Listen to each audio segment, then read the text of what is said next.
What is up, everybody? It's episode 287 of the Dad Bod Golf Pod, and holy cow, at the fireworks that went down today.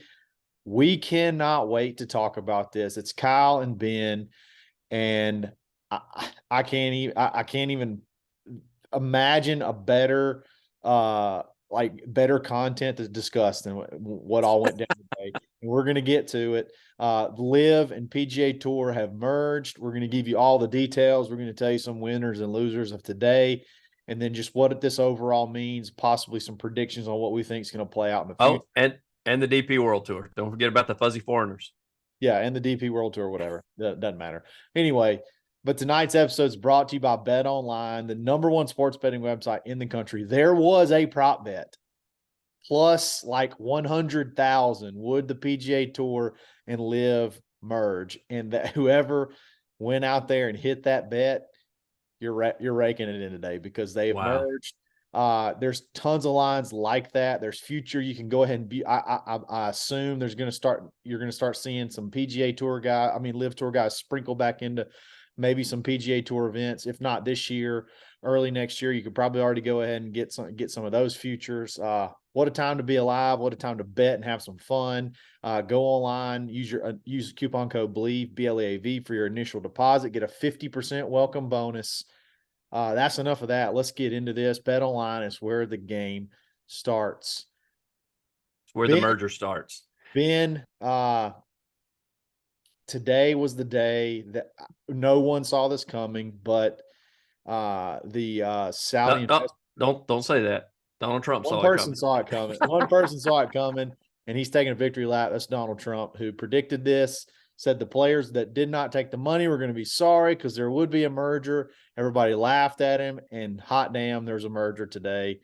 He said that July of last year, by the way, those of you who have been in the dark and have not seen it, because he's not on Twitter anymore, but everybody's gone to his Truth Social and screenshot it and screen grabbed it or whatever you want to call it, and it's all over Twitter now. So if you have not seen it, you have got your head buried. Yes. I'm not really even sure where to start. I think I'll just start with those. If you are if you're just you just got your feet wet in golf news and things like that, I'll give you a quick rundown of what happened. So the Saudi Investment Fund is called the PIF. It's actually called the Public Investment Fund. Okay. It's like the investment arm of the Saudi government. They are actually the ones who started the investment with LIV. Okay. So the PIF started LIV. Okay. Today it was announced that the PIF is now essentially buying out the PGA Tour, the DP World Tour, and all associated tours, and merging it all under one golf umbrella that will be renamed something. So you got LIV Golf Tour. You're going to have this name of this umbrella term, which essentially will be the governing bodies over all world professional golf, which is just absolutely absurd. It is. It's just crazy to think about. So you have I forgot the guy's name. He's the governor. He's the one. Is Yasir Al-Rumayyan. He will be the president of this, whatever this new entity will be. Jay Monahan, who lucked up and ended up being retained for a while, he will be considered the CEO. And you're going to just have, you're just going to have it all under one umbrella. That could mean 1,000 million different things. But the entity that Jay Monahan preached, chastised, and everything up under the sun, said bad things about players that took money from them, blood money, had 9/11 survivors form a committee to combat them, ended up taking the bigger bag from the same entity to sort of sell the PGA Tour's rights to the PIF. I don't even know where to begin. Where do we even start, Ben? Okay, so this is the question that I've been asked constantly today. Even been on a couple of radio shows today and talked about it. I think you said you had a radio hit and talked about it. And I'll start with this. When people, the main question, how do you feel about it? I friggin' love it. And the reason being is Kyle and I have both been on the same page of being pro golf, not being anti-live, not being anti-PGA, not being pro PGA, not being pro live. We're pretty pro live. Enjoy. We were a little pro live, but we were just telling people to watch it. We still were watching the PGA. We didn't not watch the PGA.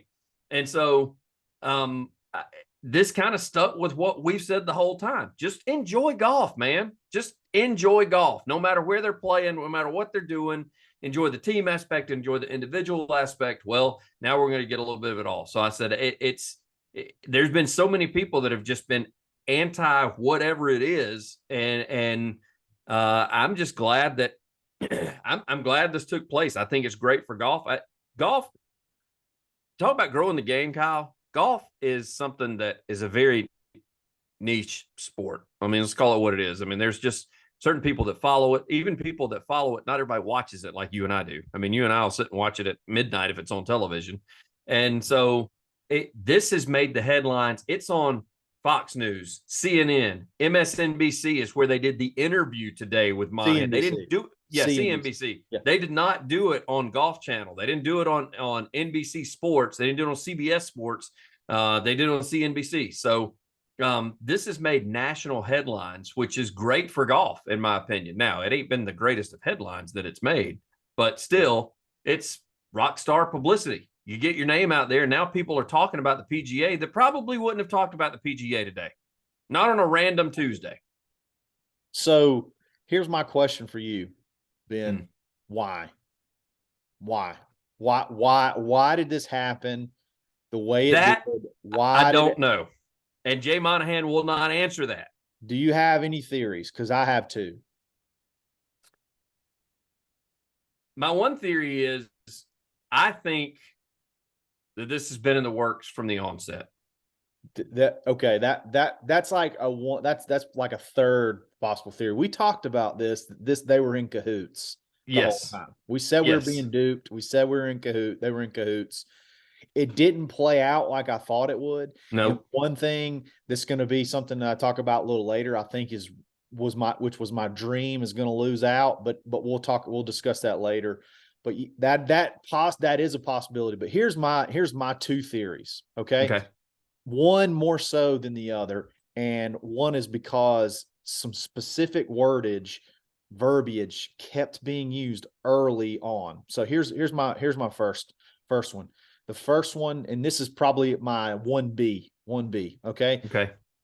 Notice that it said that one of the first couple of things it said was all lawsuits dropped. Okay. Yes. So my theory is that they felt they were going to lose every one of the initial discovery came in. They were going to lose all those lawsuits. It was clearly what do you call it when it's a whole bunch of people conspiratorial? It was collusion. They were colluding. That was the word I was looking for. It was clearly collusion to between multiple entities. They were going to lose the antitrust lawsuits. So what better way to just drop all that and not lose cash flow than just to join it? But this is another big one. And this is where I think this is the one that I think is the most important. Okay. PIF is for profit. They make no bones about it. This new golf entity will be for profit as a whole. Yes, it will be for profit. Yes. But the PGA Tour is still keeping a charity tag. I don't think they're a fully 501c3 anymore, but there is a version of it that is still going to be there's just going to be a charity, but I think it's like one step up towards, the quote is the line is separately PGA Tour Incorporated is going to remain in place. It's a 501c6, which is still tax exempt. It's a tax exempt organization and retains administrative oversight of events for those assets contributed by the PGA Tour, which basically means if the PGA Tour puts on a tournament, which they still will put on tournaments, even though they're the umbrella of, let's just call it PIF right now, because they're going to rename it. I don't know what they're going to name it. World Golf League, whatever you want to call it. And so they still maintain the naming rights and all that kind of stuff, and they still will have their contributions that will go to their charities. Because that's been the thing. Everybody's like, hey, well, they quit giving to charities. No, they're still going to do that because they're 501c6. However, when that other group is involved, you better bet your bottom dollar there's going to be money. They're doing it for a profit. They're not doing it for give to St. Jude. They're just not. This is the main theory. Okay. This is money laundering. This is the main theory. No, not money laundering. They had information that the PGA Tour would possibly make them lose their 501c3 status. Mm-hmm. I think that there was either information or in the discovery, or if they had to continue to push for this antitrust stuff, I think ultimately the PGA Tour would have had to divulge information that would have either made them fraudulent or defrauding the government, or that they would have to lose their 501c3 status. Therefore, the only option they had to drop those lawsuits or drop the avenues that would expose that is to just merge. And then now no questions are asked. All doors are closed. The flashlights are off. The investigation's over. Boom, they're merged. So that's what I think. I think either A, they were going to lose their butts so bad on the antitrust lawsuits, or they were about to lose their 501c3 status, and this was a way to bail out of that. I think it can be both, Kyle. I think it can be both. It could be both. I subscribe to the Jeff Ogilvy theory. He was one of the few people they interviewed. Remember that name? And he and because he looked really old in that interview, by the way. Sure. I think he's younger than me. He does not look it, but I think he's younger than me. But I subscribe to his theory, and I will say, everybody says this took a while. No, I don't think it took as long as we think. He says that they were told in the meeting this dates back about 7 weeks, which is probably right before the Masters. And I think maybe the Masters, once they laid down the law and said, we're going to let anybody play we want to invite, we're going to invite them. I think that had a little bit to do with it. I think the lawsuits had something to do with it because they were going to be tied up in legal fees, because that once the Masters let them play, once the Open Championship announced they were going to let them play, once the PGA Championship announced they were going to let them play, PGA Tour was like, we are screwed. Like they're going to prove that we colluded and kick these guys out, and we are going to lose these lawsuits. So I think both can be true. But I agree with Ogilvy too. Is I think there's a leaker, and I think that they were totally unprepared, because he said today's meeting felt like Monahan was totally unprepared, that they wanted to do this at the end of the season, and they had to push it up because somebody was about to come forward and said, I'm about to tell everybody that the PIF is about to buy this place, and you're going to have a mass exodus. So you better do something. And I think that's what happened. And if you look back about 4 to 5 weeks, this is when Rory started going downhill mentally. He did. And I think that Monahan probably told it. And maybe he's the leaker.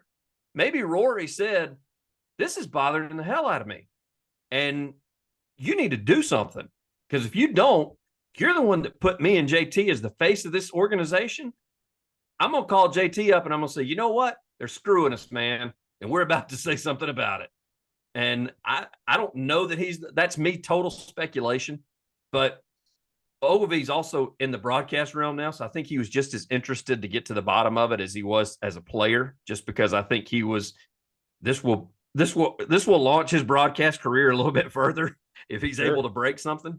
So I'm kind of in his camp, man. And I think it's a combination of a bunch of things that took place. I do really believe exactly what he said there at the end, though. I think that this was going to take place at a later date, maybe after all the majors have been played, maybe even the end of the season. And I think somebody got to Monahan and said, you better say something now or I will. And with the U.S. Open coming up and all the media coverage, something could have been brought up next week at the Open.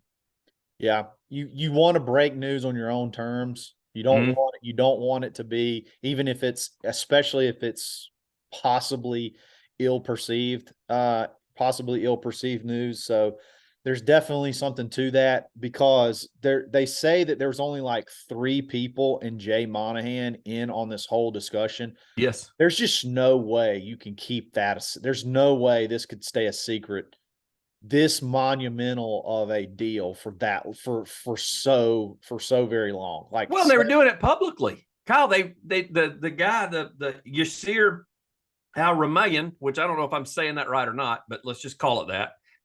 He flat out said it was about 4 rounds of golf and 3 lunches. So if you're going to go out publicly and play with the governor of PIF, who is also at every friggin' live event standing with Greg Norman, somebody's going to ask questions, brother. I agree. They got the kind of money, though. They got the kind of money, though, that can buy out a whole golf course and a whole restaurant and threaten death for. Well, I completely agree with that, but you know what? Somewhere there's a cart guy that needs to send kids to college. You know what I mean? I understand. I understand clear. There's definitely a theory about the hastiness and like just the out of nowhere that this came from. Like when you think Nate as a cart guy wouldn't have sold their ass out just so he wouldn't have to work the rest of his life? He'd have done it in a heartbeat. Nate likes his head attached to his body too. So I mean, there's definitely that aspect of it too. But I mean, you got pros that are fine. The pros on tour are found out basically over Twitter. Like you see, that's BS, man. That's awful. Colin Morikawa talk about it. A lot of guys talking about how they, you just don't know. And then you have the RBC Canadian Open going on, and you have a players only meeting at 4:00 where Jay Monahan's going to be there. And it was like overwhelmingly negative, people calling for his head, standing up and applauding when someone offered up possibly Jay Monahan being fired, which I don't even know if he can be fired anymore. I don't even know if this is how it's the players tour. I don't even know that that's a thing anymore. Like, no, they asked him that numerous times. They said, if this is a players tour, why did we not have any say in this? And Johnson Wagner said Monahan was smart doing it this week. RBC, kind of a lackluster field compared to what it's going to be at the U.S. Open. And so how was Johnson? Let me stop you real quick. How was Johnson Wagner the go-to that we went to? As far I know, he's done some media stuff. I think he's done some stuff for the golf. He's their studio host now, and he just happened to be there on site. So that's why. Okay. I feel like we could have gotten a little bit better. They couldn't get anybody else in. Like, literally, did you hear how he explained it? Like, somebody FaceTimed him and had him on in the meeting. One of the players did. So he was the only media person that was, besides Jeff Ogilvy, who's in the field. They were the only 2 media people that were present in that meeting. And let's get a player up there. Let's get a player talking. I mean, what's his name? Rich Lerner said he asked 14 to 16 players. I forgot how many it was. None of them would comment. Only Ogilvy would, and that's because he's part of a broadcast team, so he would. So I don't know if they were told not to. I wanted to remember James Hahn a little bit earlier came out really anti-PGA, wondering why the players weren't getting more of a say. He's the guy that did the Do It Gangnam Style on 16 that one time, the young guy that everybody always made fun of, the Asian guy. Well, he was one of the guys he's in the field, and he came out of the door and they were filming. He looked pissed. I was like, somebody grab him, because he's going to say something, because he already hates the PGA Tour. So somebody grab him and get a microphone in his face, and nobody went to go see him. Yeah, I'm sure like over the next couple of days, there's going to be tons of players speak out, tons of players give interviews, make statements, whatever. A lot of the live guys were just laughing their butts off. Like Brooks Koepka tweeted, need a Brandel Chambly, welfare check. Is it? I don't know how to pronounce his name. I think it's Byung. Is it? Yeah. When he said, he's like, dang, he said Hideki could have bought Spirit Airlines if he had taken that. If you saw that picture after Hideki, somebody caught a picture of Hideki. I think it was it Phil or somebody on Live tweeted a picture of Hideki trying to get a Spirit in line with Spirit Airlines for his flight away from the last tournament. So he said, man, Hideki, if he would have taken that contract, I think it was like $400 million, which is insane. Yes. He could have bought Spirit Airlines, which is absolutely hilarious. But man, epic day. I mean, we're going to have to take some time to digest everything that went on, everything that was said. And there's going to be a lot of stories that trickle out, I assume, over the next couple of weeks. So it should be a fun ride. We got a couple more things we want to like break down and talk about winners and losers. But before we do that, let me tell you one winner. Let me tell you a way to make yourself a winner, and that is by wearing, purchasing, flaunting anything from Bad Birdie Golf. Use coupon code DAD15 and you can get some of the baddest golf polos, brightest colors, brightest prints, most unique. And on top of that, they feel and fit absolutely amazing. You're talking high quality golf polos, breathable, stretchy, a little bit tailored cut, athletic fit. And then you just stand out. You look the best. You can look the best in your group. Check them out today. They got hats, polos, pullovers, shorts. They got everything. And they're made for everybody that listens to this podcast. I feel like, especially definitely me and Ben. There's no doubt. Mostly Ben. I'm working my way in. I've kind of gone in feet first, maybe head first. Maybe you could say head first. No, you went in head first, man. Yeah. Kyle's always been like what Kyle's wearing right now on this podcast. That 6 months ago, that was wild. Yeah, that was. Yeah. I mean, he was, and then he would see some of the stuff that I would wear on the golf course. Take my head a little bit, but now, then all of a sudden he gets his stuff that arrives and he like sends me pictures and he's like, look what I got. And I'm sitting there thinking, there's no chance he ever wears that. He's never going to wear that on the golf course with me. And of course I love it. I'm like, hell yes. Just keep going, Kyle. Keep buying more. But is he wearing it on the golf course? Yes, he is. Yes, you are. Yes, you are. And you will too. Check him out. Bad Birdie Golf. All right, so I thought it'd be fun to break down and have a list. Lists are always fun. So I want to go through your top 3 winners and top 3 losers in this whole situation. What do you want to do first, Ben? Winners or losers? Well, I got them separated. So you tell me. I went ahead and wrote them out because I wanted to make sure. Losers could be a lot of fun. So let's save that for the end. Okay. Let's go winners. Okay. Okay. Start with your number 3 and work to your number 1. So you give me number 3 first. Who's your top number or who's your number 3 winner in this whole scenario? The number 3 winner is a combo. It is LIV and the PGA Tour. And the reason I say that is because of the promotion and the ratings that have been out the last couple of weeks. PGA Championship did okay, but the rest of the ratings for the PGA Tour have been abysmal this year. And of course, LIV has just been nothing because it's on the freaking CW. They even cut away from coverage at one point in time.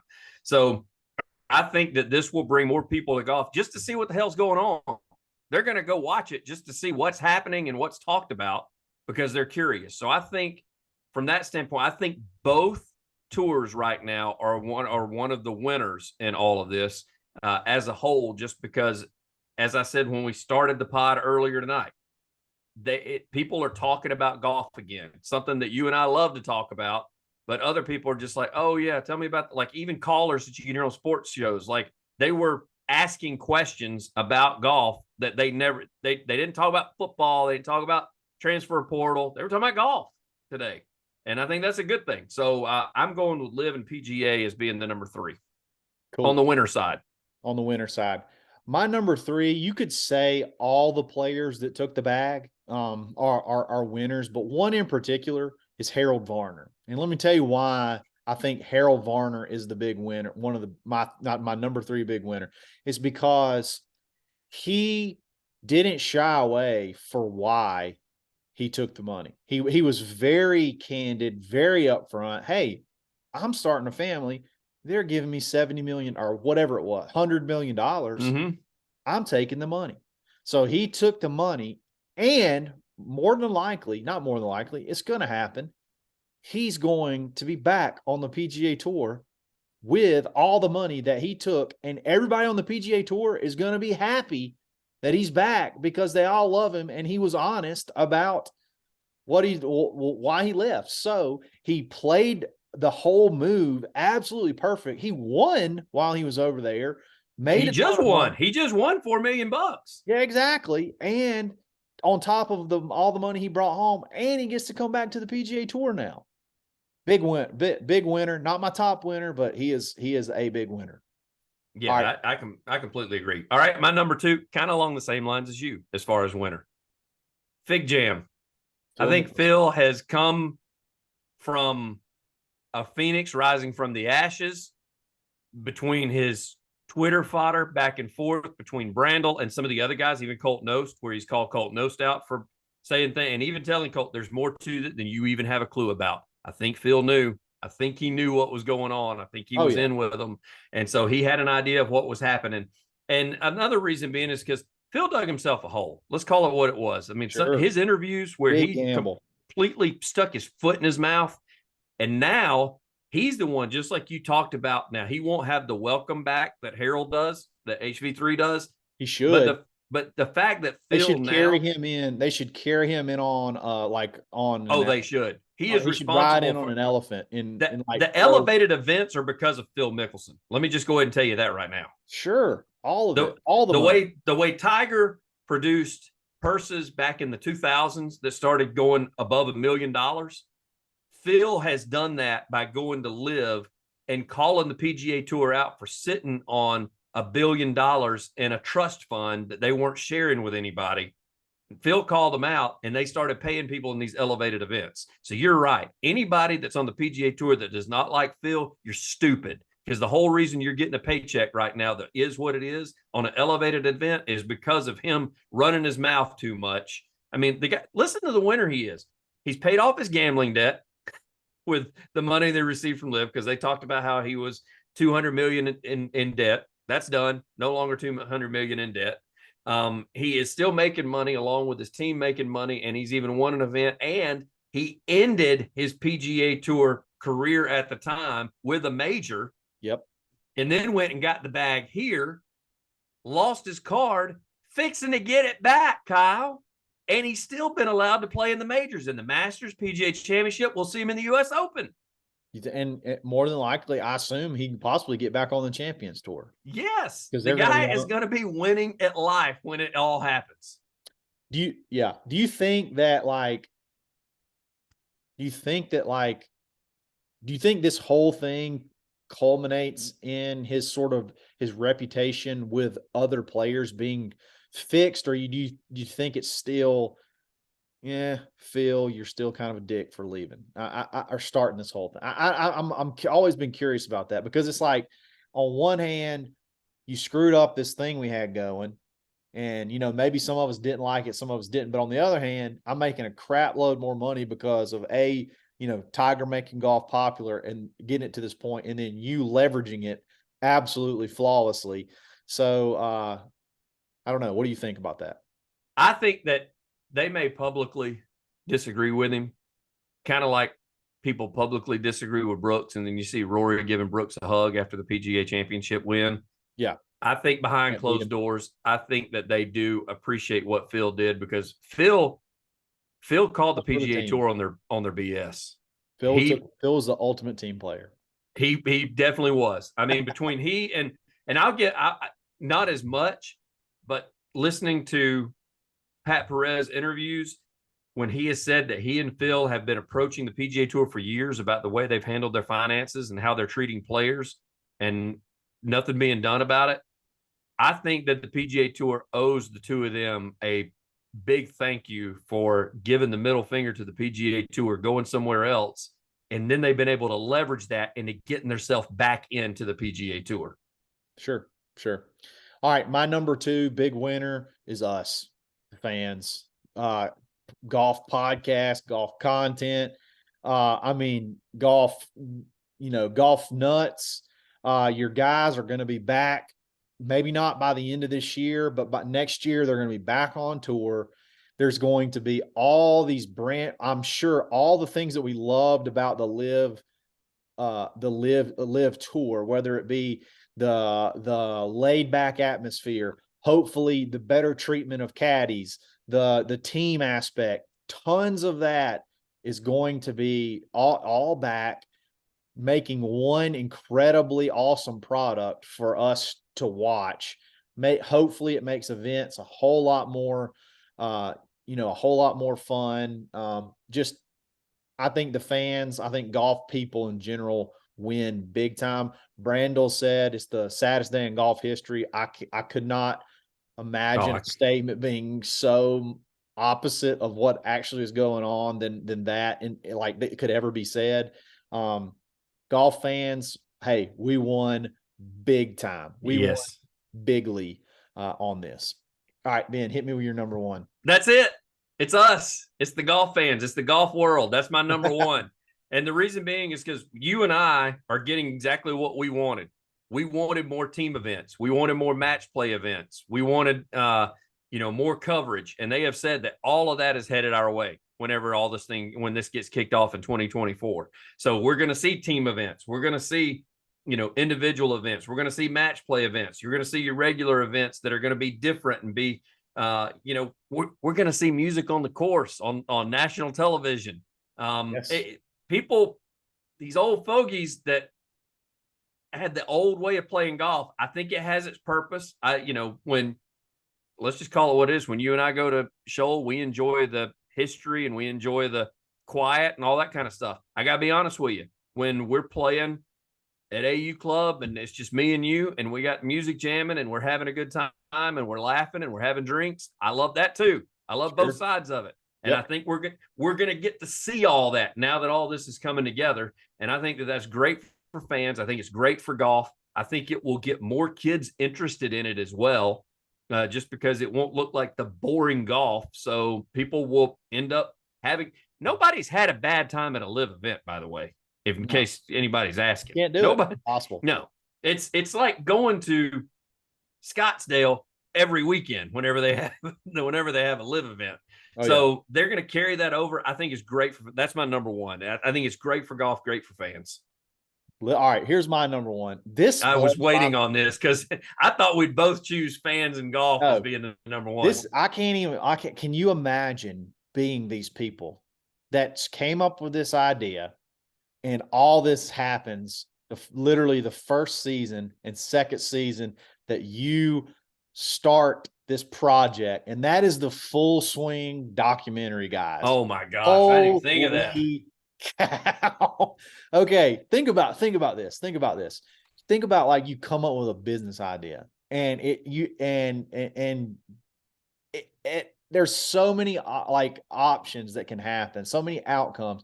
You can like you want to be a home builder and you start being a home builder when it was the housing crisis, or there's so many bad times that you can start a business or start an idea.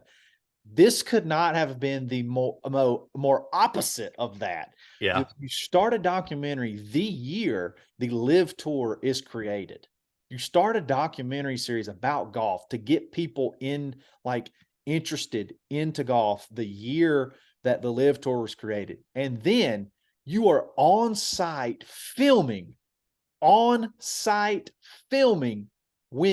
this news is dropped. They tweeted it out. Oh my God, we're filming when this news dropped. They are with players. I can't wait. I cannot wait for it to come out. Like what? I mean, I can't believe I didn't think of that, because I even tweeted at you today and I said, because I told you I complained about season one. Just was like, I thought it was dumbed down, all that kind of stuff. I told you, I said, definitely going to like season two. Already know it. Like, I can't wait for it to drop. I mean, it could not have been a more perfect time. The Netflix, like if they have not already like re-upped their contract for the season two, they got like incredible leverage right now. Like I don't know if you go back to the table, and I don't know what you do, but like, holy cow. Or if you approach HBO like they do with Hard Knocks or something like that. Yeah, like you got so much leverage right now. You're in the rooms when this news drops. Like I can't. It just blows my mind. Like nothing like that happens to me. Nothing like that ever happens to me. It's like I come up with the magical idea, and it happens like literally right at the time when that magical idea takes off and explodes, like with the most popularity that it could ever have. Like it's unbelievable, absolutely unbelievable. So number one winner is the Full Swing documentary, guys. Great job. Great job. Great timing. All right. 3 biggest losers. And I kind of want to just go ahead and I don't want to ruin your number one. but it's probably Brandel. Should we just kick Brandel? I mean, no, let's leave him in there. If he's your number one, let him be your number one. He's not. Okay, good. Well, he deserves it if he is, but let's go with the three biggest losers. And you started this time, so I'm going to start on the first one. Okay. My number 3 loser in this whole thing is Will Zalatoris. I feel bad about even talking about this, but just think about this. Okay. Will Zalatoris reportedly was given $100 million offer. Okay. 150 according to his tweet. 150. He tweeted that? Yeah. Oh, wow. $150 million. Okay. He turned it down under the guise of, hey, I'm going to be loyal to the PGA Tour. And then he gets hurt. And little guy, back issues, like his back is the only thing that he's able to help him compete, because he's able to have, contort his body and to be able to pump the ball out there where it needs to be so he can compete at his size. You gave up $150 million of life-changing money over a phony principle now, a principle that even the people that sold it to you did not believe in. And now you're injured, and we're not even will you ever be back to the level you were at? Like, will you ever win? Will you ever win? Will you ever win? I don't know, man. I don't know, because he had a lot of seconds that year, and then he got hurt. And I mean, he was the guy you could count on being on the top 10 in the majors. And that injury. What happens now? You've seen it with Freddie Couples. Anytime you get back issues, you can forget it. Like, you're going to be out. You're going to miss time throughout the year. Yeah. So, yeah, that's a good one. Will Zalatoris, 150 mil. Oh, God, it makes me want to throw up. This is not necessarily Zalatoris, but it still concerns players. My number 3 is a lot of these fringe guys that are playing in these PGA Tour events, that now when some of these guys come back, because a lot of these guys, when they do come back, even if they don't have their tour card yet, they're going to get sponsor exemptions. I mean, who the hell's not going to pay for Brooks Koepka to be in a tournament, or DJ to be in a tournament? And that's going to kick up Sergio or those guys. And so I feel bad for these fringe guys that are barely qualifying and barely getting in right now, or they come close to qualifying and somebody says, well, they did this and they did that, so I'm going to pay to have them in there. They're not going to get that anymore. So they're going to miss out on possibly making a cut and probably even qualifying, for to play in another tournament, because they can't move up a leaderboard because they're not in the field. So I hate it for some of the fringe guys, because that's the thing, is when LIV did break off, it allowed some other guys from the Korn Ferry to move up. It allowed some qualifiers. It allowed some sponsorship exemptions and that kind of thing. And some of those guys have paid dividends. We've seen names on the leaderboard that we haven't necessarily seen ever.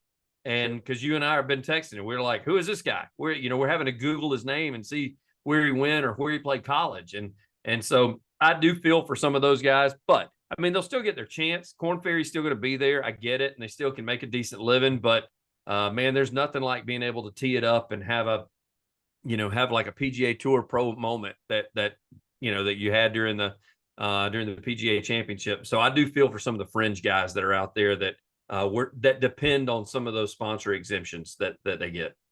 No doubt. All right, my number 2. They say it's undefeated. Ben, money? No, money. Age? The alternative to money. No, Ricky Fowler, we had an inside source that told us that after he did not qualify for the U.S. Open last year, he had an offer for somewhere between 70 and 100 million to go to LIV, and he was going to take it, and his wife turned him down. His wife said, absolutely not. Listen, she is hot. She's smoking hot, so that helps. But the card you have over you can never have. There's nobody in it's almost impossible to hold this card over somebody. You cost us $100 million, and I would have been back on the PGA Tour. Like, you ought to be able to get whatever the heck you want. It just be, yes. Hey, I want it right now. I want it on that table over there, whatever. I get it. You cost us $100 million. You cost our kids, our grandkids $100 million. Ricky, play that card as much and as possibly and as hard as you can, because she did. She cost you $100 million and you would have been back on tour. Now, with that being said, Ricky's playing really good right now. He's actually playing great right now. He is. He is. So would he have been playing as good if he had gone to LIV? Who knows? Who gives a damn? Who gives a dang? You got $100 million in your pocket. Exactly. So Allison, shame. I think her name's Allison, right? It is. Allison Stokey. Yeah. You're an absolute smoke show, but bad choice. Bad choice. That's on you. Yeah. Yeah. Man, could you imagine? I mean, I can't have that conversation. I mean, listen, I can't have that conversation with my wife. I mean, can you imagine, regardless if you make more than your wife or you don't make more, those of you that are out there, can you imagine having that conversation where she says, I can't believe you didn't cut the grass this weekend. I can't believe you cost us $100 million. Yes. Yeah. That's a trump card that you can use at any point in your life throughout the rest of marriage. No argument is safe. Like you will dominate any argument. You can end any argument. I love it. Yes. Every argument would end with, did you realize you cost us $100 million? This could make Ricky one of my top 4 winners. You know what I mean? Like he could be like number 4 on winner because he has this card now. So loser, winner. So there you go. That's my number 2. My number 2 is another combo. It is Monahan and Chambly.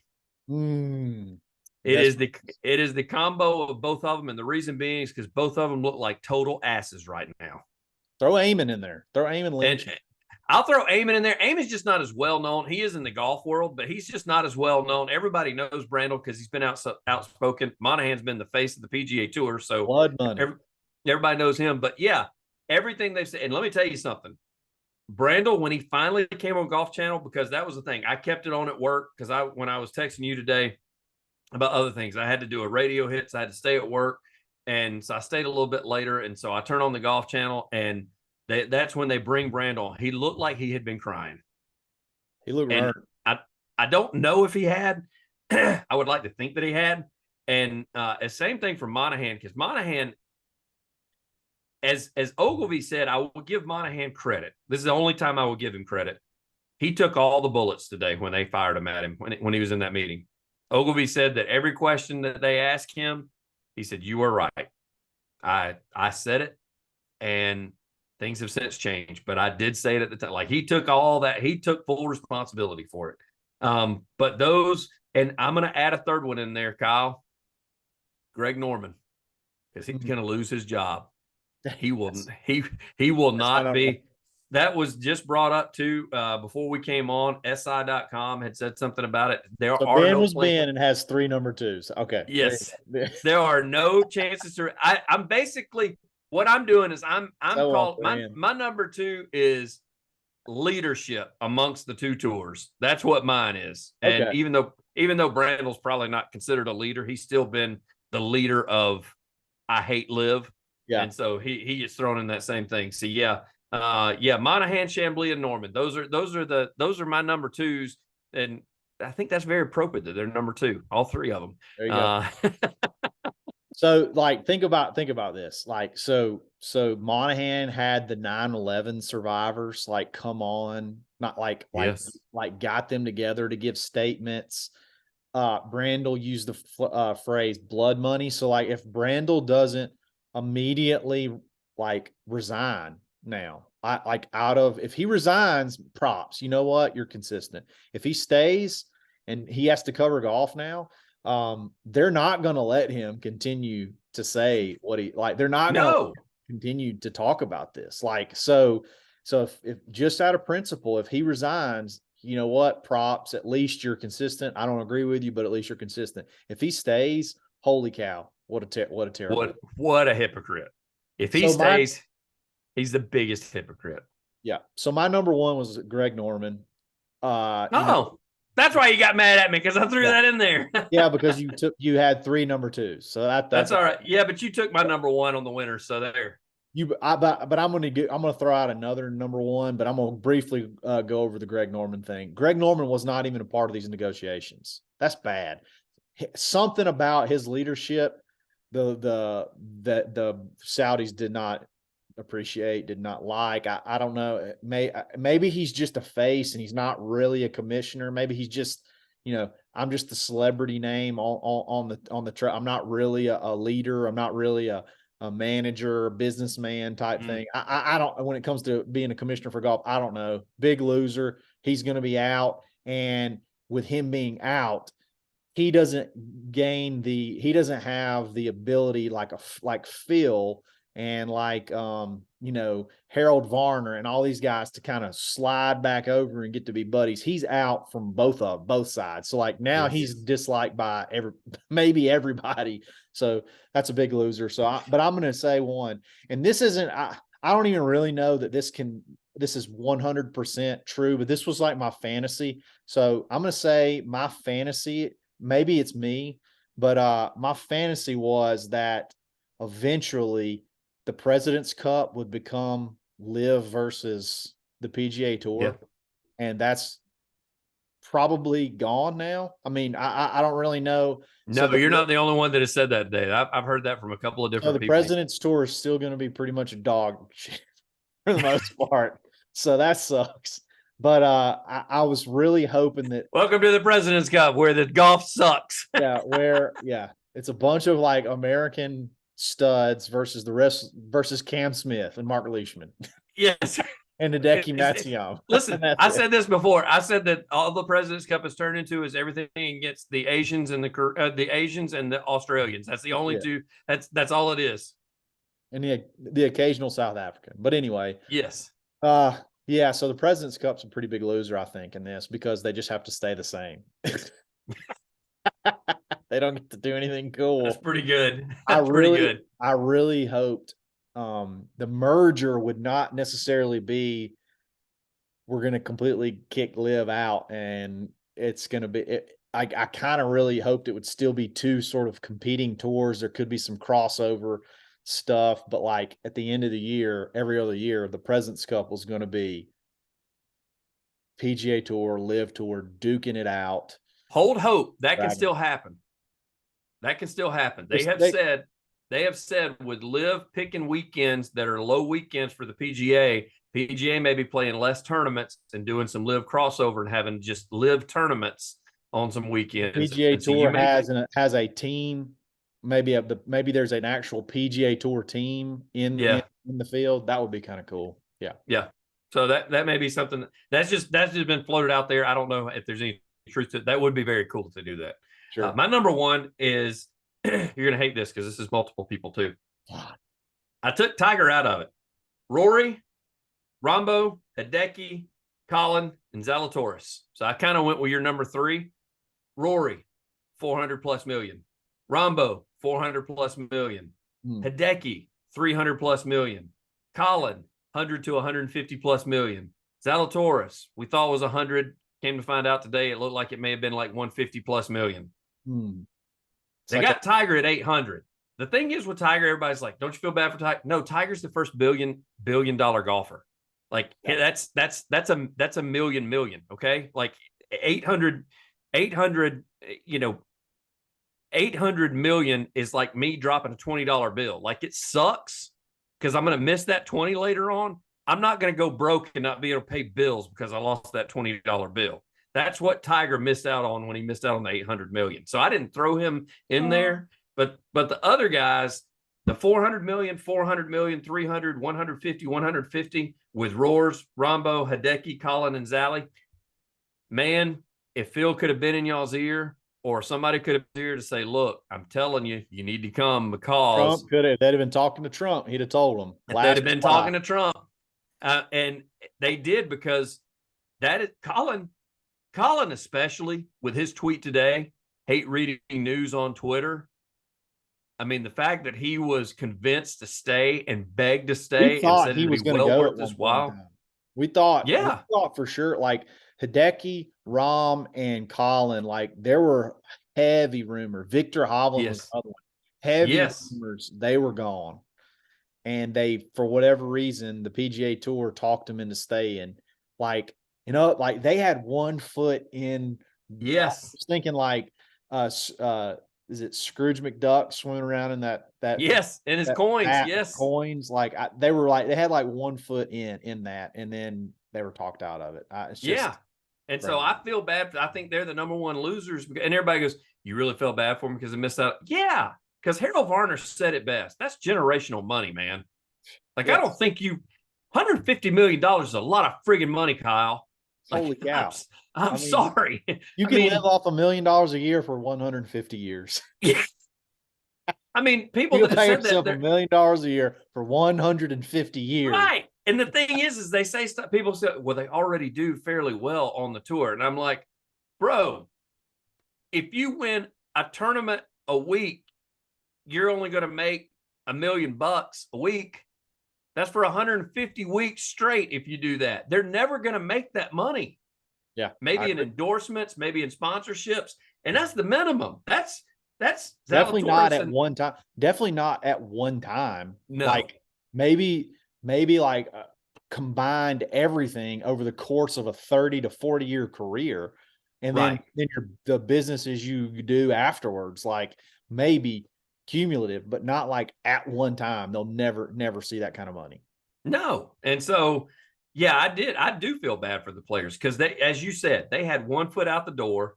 They were sold a bill of goods by their boss, by their chairman, by their CEO to not go, to stay. And see, these are just stories we've heard, Kyle. We don't know what JT was offered. We don't know what Jordan was offered because they were all approached. Every single one of them, at least their agent was approached. Maybe they weren't, but their agents were all approached. Wasn't Jack Nicklaus offered like several $100 million? Like he's got great grandkids. Like, yes. That exactly.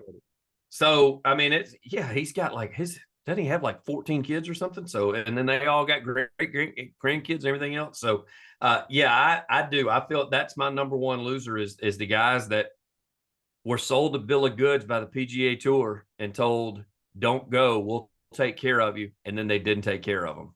They did not. Oh man, that's a good solid almost an hour of this whole thing. And there's going to be a lot more to come. So y'all stay tuned, stick with us, and we'll keep breaking this down story by story as it rolls out. There's actually professional golf playing this weekend.